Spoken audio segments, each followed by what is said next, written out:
जय गुरु जी, शुक्राना गुरु जी। अब मैं पढ़ने जा रही हूँ दिव्य आभा, पेज 132।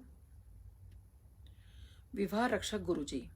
मैं गुरु जी के जितना भी धन्यवाद दूं वह कम है।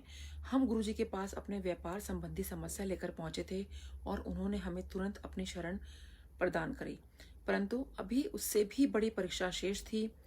मेरे विवाह को 35 वर्ष बीत चुके थे। हमारे एक पुत्र और एक कन्या है, दोनों विवाहित, और घर में एक पोती भी है। कहते हैं किसी को भी जीवन में सब सुख प्राप्त नहीं होते। मेरे पति की आदतों में बहुत सुधार संभव था। वह जीवन को आनंद पूर्वक जीना चाहकर भी परिवार के लिए उत्तरदायित्व को लेने को तैयार नहीं थे, और जब वह मद्यपान करते थे मुझे भय लगता था वह आक्रामक और अत्याचारी हो जाते थे। गुरुजी की दया से मेरे बच्चे सदा मेरा आधार रहे। मेरे गुरुजी के पास आकर उनसे मेरी अपनी पुत्री के लिए संतान की कामना करती थी, अपितु गुरुजी पहले मेरे परिवार का वातावरण स्वच्छ करना चाह रहे थे। संतान सुख देना तो उनके लिए कोई समस्या नहीं थी। एक दिन मैं गुरुजी के दर्शन के बाद घर पहुंची तो मेरे पति वहां पर नहीं थे। मुझे कोई चिंता नहीं हुई क्योंकि वह गोल्फ खेलते हैं और सप्ताह में 4 दिन देर से आते थे। 62 वर्ष की आयु में भी उन्हें अपने मित्रों के साथ मद्यपान कर भोजन करने की आदत थी। मैंने क्रोध और प्रेम के दोनों मार्ग अपना कर देख लिए थे, पर कभी सफलता हाथ नहीं लगी थी। मैं कभी उनका विरोध नहीं कर सकी क्योंकि फिर वह अपना हाथ उठाने लगते थे। मुझे अत्यंत भय लगता था। अक्सर रात को उनके घर में प्रवेश करते समय किसी भी हंगामे की आशंका से मैं सोने का बहाना करती थी।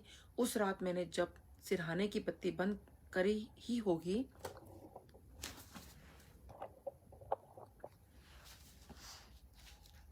तो मुझे गुरुजी की आवाज का आभास हुआ, जैसे उन्होंने कहा हो कि मालूम करो तुम्हारे पति कहाँ हैं। मैंने बत्ती पुनः जलाकर उनसे अपने मोबाइल पर संपर्क स्थापित करने का प्रयास किया। गुरुजी की दया से उनका मोबाइल काम कर रहा था और मैंने उनकी एक स्त्री से बात करते हुए सुना। मेरे पति एक और स्त्री के साथ थे। ऐसा लगा कि वह उनकी प्रेमिका थी। मैं स्तब्ध रह गई।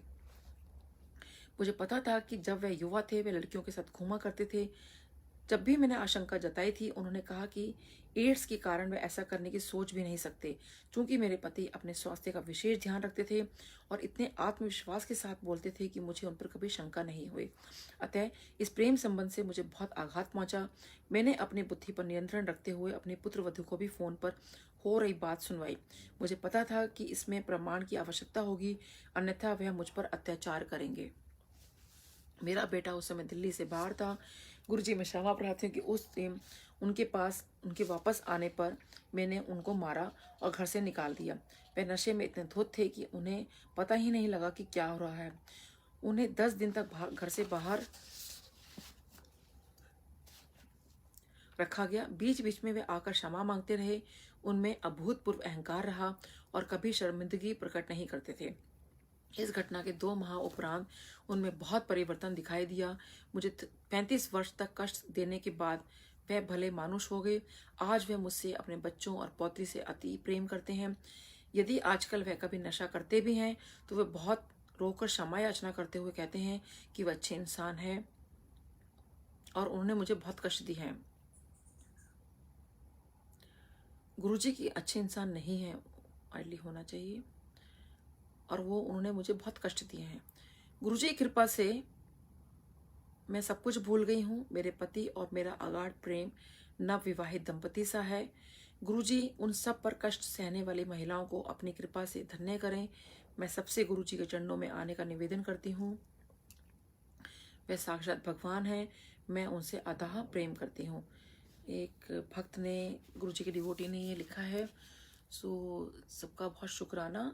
ओम नमः शिवाय। शिव जी सदा सहाय। ओम नमः शिवाय। गुरु जी सदा सहाय। जय गुरु जी। शुक्राना गुरु जी।